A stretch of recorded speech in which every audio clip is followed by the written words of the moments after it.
Hello everybody, welcome back to Key Weekend, and we're stuck in lockdown again. And there's all sorts of challenges we have to face in lockdown, and least of all, how to keep ourselves entertained and happy. And we've still got our main theme to cover, which is resilience. So we was talking with Sed and one of our other leaders about how we could still cover resilience and have fun while being stuck in lockdown. And we decided to do a trick shot challenge, or I challenged Sed to come up with a creative way of doing a trick shot, because this is a task that we're going to fail at over and over and over again. We're going to continually fail until we're successful. So that's kind of what resilience is. So we thought this is a perfect challenge while in lockdown. I thought I'd start with something really simple and a straight shot into a cup at a distance, and then I'm going to build up to something a little bit more challenging and then finish with something more fun.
So after seeing that, I definitely couldn't give up, could I?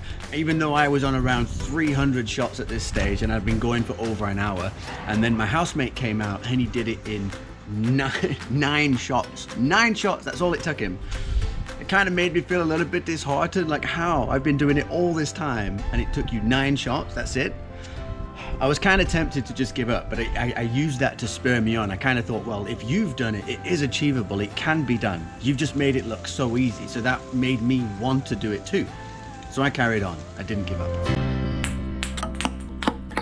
Now I have to do it, I've got to do it now.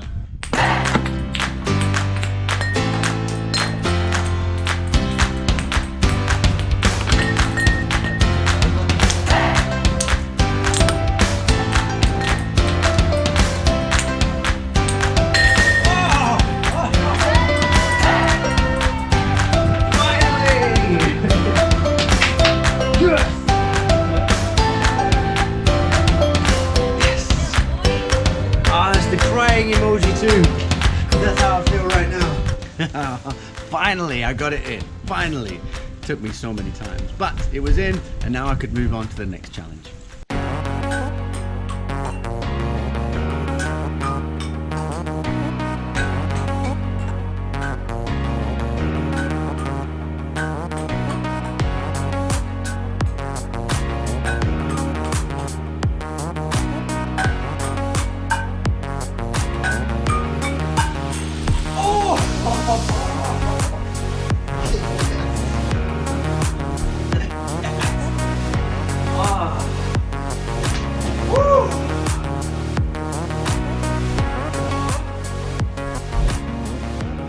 Finally, When you see those fancy trick shots, like the one that you just saw me doing, you think, how did they do that? How did they get it so precisely from one to the next to the next to the next? What are the chances of that? Well, they actually set it up in a much easier way than you might expect, and you guys can do it yourself. And I'll show you right now. Basically, we get one pan, any pan, position it where you want to position it, get your balls, and then you try and hit it with the same amount of force in the exact same place and see where the ball goes. So for this one example, it goes from here.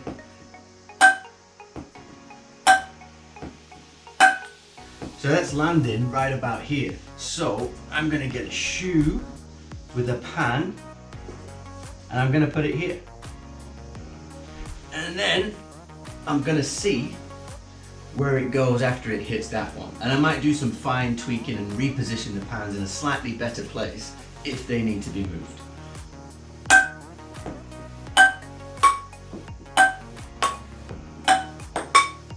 Okay, so you can see they're kind of going that way. I'll try that again and then I'll put another pan down. All right, that wasn't really working as well as I thought. I couldn't get the ball to go in one place more than any other place. So I figure it's to do where I'm sat and how I'm throwing the ball. So I'm gonna try and keep my position the way it is.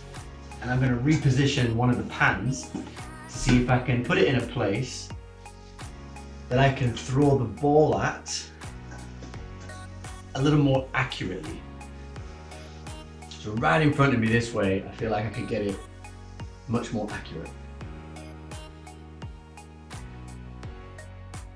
And let's try that again.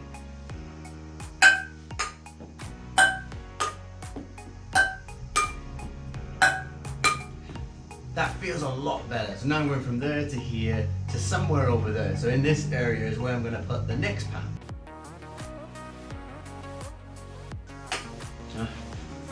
It's kind of there.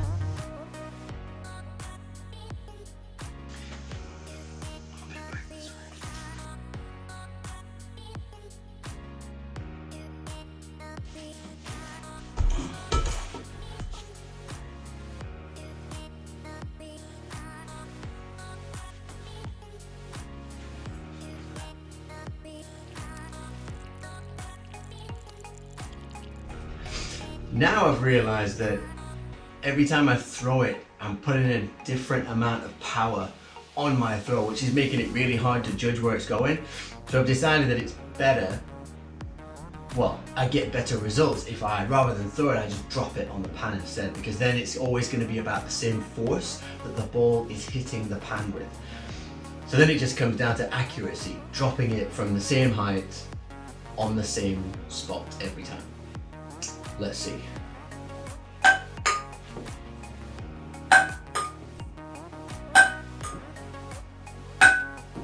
Okay. Adjust again.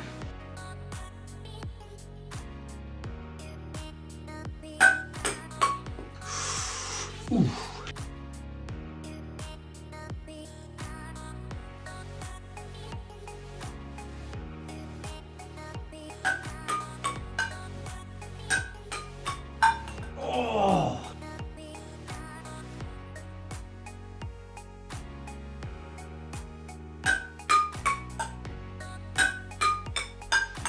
Oh,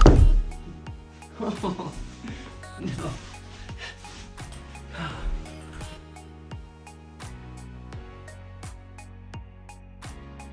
So the best position for me that I've worked out is right above this pan, usually about the same level. Then I can see directly down and exactly where I'm trying to hit this ball. Because if you hit it at the top, it bounces off at a different angle. If you hit it in the middle, different again. So I've found that here, just in this bottom half of the pan, if I hit it just there, it gets the right amount of bounce to get it here.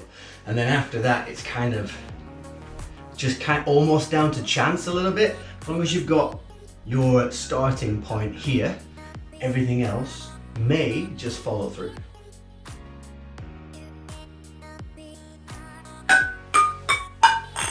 Oh! Yes!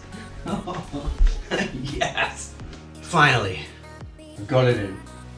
no shortcuts, no giving up. It required a bit of resilience to get through that, because there's so many times I just felt like, just give up, just stop making the video. Nobody's gonna know that I was making this video anyway, so nobody's gonna know that I gave up. But I stuck with it. I thought, well, maybe just change to 2 pans or 3 pans rather than 4 pans. Why 4 pans? Make it easier.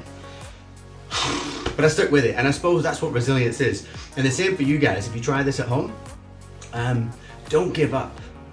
If something's impossible, then yes, change it. Of course, if you can honestly look at something and think, that's impossible, we're never gonna get it, then change it. But if something's really, really challenging, there's nothing wrong with trying to make it more achievable without getting rid of the challenge. So for me, that was really challenging, and I could have made it more achievable by getting rid of 1 pan so there was only 3 pans. But then I'm kind of making it a little bit too easy for myself, whereas I kept the same amount of pans, I just slightly repositioned them so that the challenge was more achievable. And I kept going and I kept going, and that's what resilience is. And it's the same for you guys. If you practice this at home, set one up. If you can do it, challenge somebody in your house to do it too. And then maybe set up a team game, get them to create one for you. This took me, I don't know, maybe an hour and a half to do this one. It took me an hour and 20 minutes to do the straight shot one. That one, I highly recommend, don't do that outside.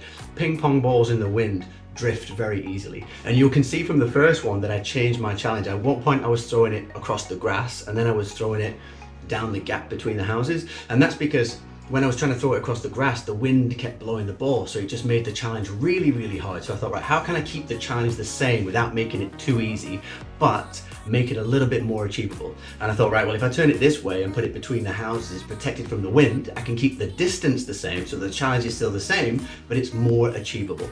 That's the point, right, with resilience, not giving up, looking at something and thinking, right, how can I make this achievable? How can I get to the end of this without completely making it too easy? And that's the thing, look at it, understand it, try and work it out.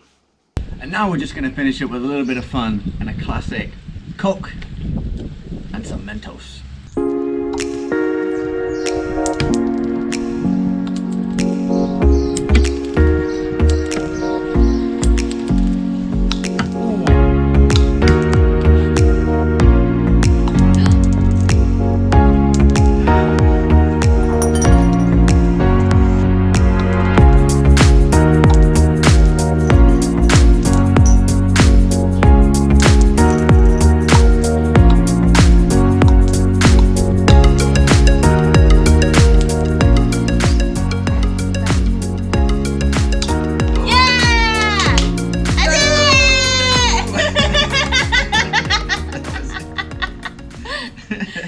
Yay! Well done. Did it. That was anticlimactic. Maybe it needs to be shaken up. I don't know what they do. The air bubbles do something? Hopefully you enjoyed that video, and hopefully it helps make resilience make a little bit more sense, and that adults still need to use their resilience all the time too. Maybe you guys can think of different situations where you might need to use your resilience, and the little changes that you can make to make the challenge or the task that little bit more achievable, or even the little changes that you can make to help make your emotions that little bit more manageable. Thanks for watching, guys. Maybe you could go check out the other videos, see what the other team have been up to. They've come up with some creative lockdown videos too that all involve using a little bit of resilience. Take it easy. See you later, guys.